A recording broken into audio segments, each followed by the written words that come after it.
ખેડૂત મિત્રો, મારું નામ છે અલ્કેશ પટેલ અને આપણી યુટ્યુબ ચેનલ છે ખેતીની વાત મારું ગુજરાત. આપણી દુકાનનું નામ છે મિત્રો Hindustan agro seeds Kalavad, proper Kalavad તાલુકો, કાલાવડ જિલ્લો, જામનગર. મિત્રો તો આજે છે મિત્રો 26મી જાન્યુઆરી, એટલે કે દેશભક્તિ અને એકતાનું પર્વ, એટલે ગણતંત્ર દિવસ.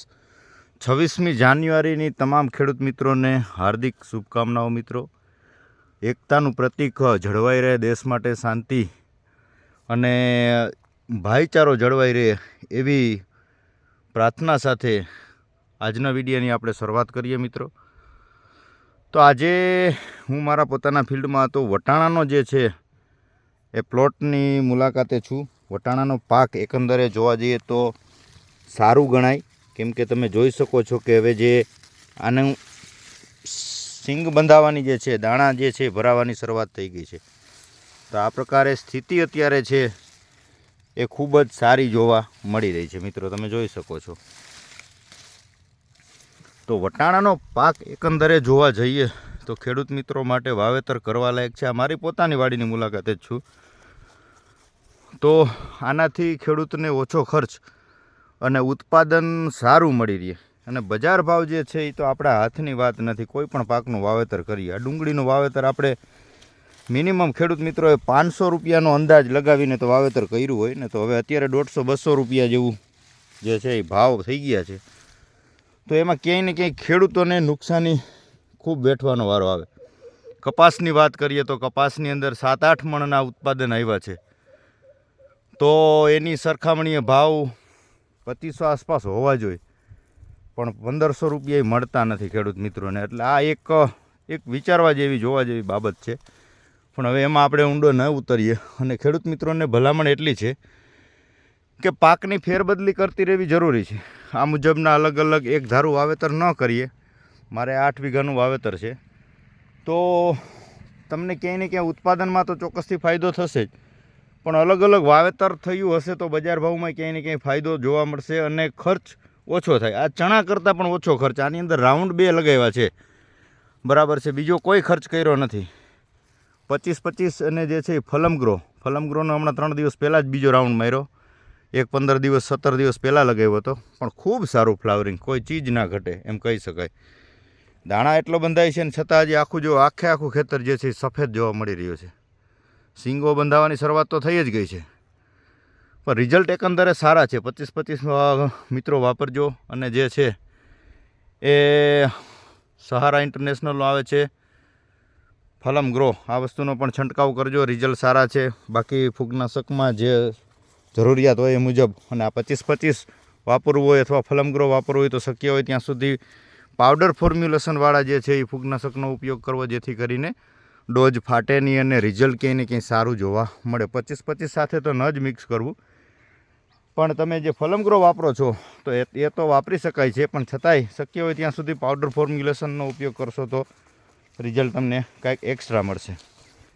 બાકી બસ જો આ મારી વાડીની જો મુલાકાતે છું. વટાણાનો પાક અત્યારે ખૂબ સારો જોવા મળી રહ્યો છે.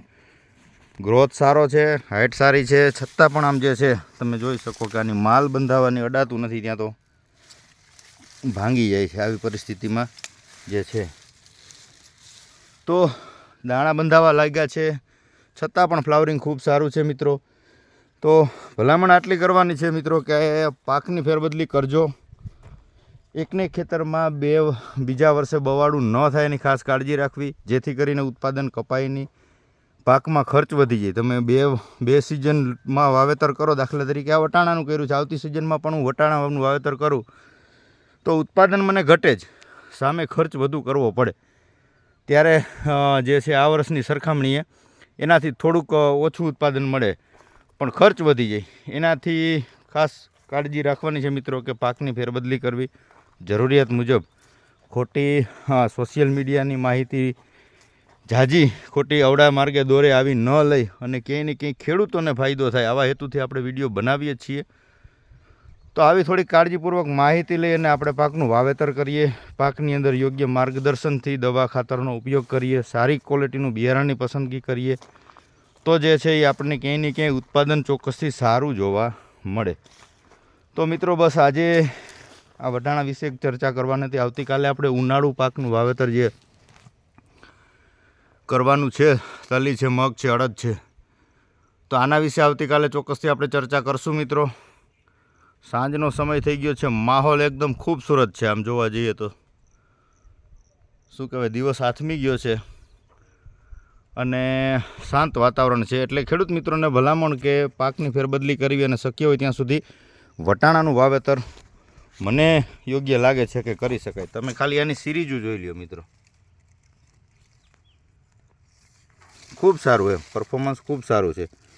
તો ચોક્કસથી હું ભલામણ કરીશ કે ખેડૂત મિત્રો આવતી સિઝનમાં થોડુંક જે છે એ પ્લાનિંગ કરે અને પાક જે છે એ આનો પૂરો થાય ત્યારે આનું બિયારણ લઈ લે. કેમ કે ચાલુ સિઝન દરમિયાન કંપનીઓના બિયારણ ખૂબ જ મોંઘા હોય છે. એટલે ખેડૂત મિત્રોને ભલામણ છે કે આનું કોઈ અલગથી પ્લોટિંગ થતું નથી.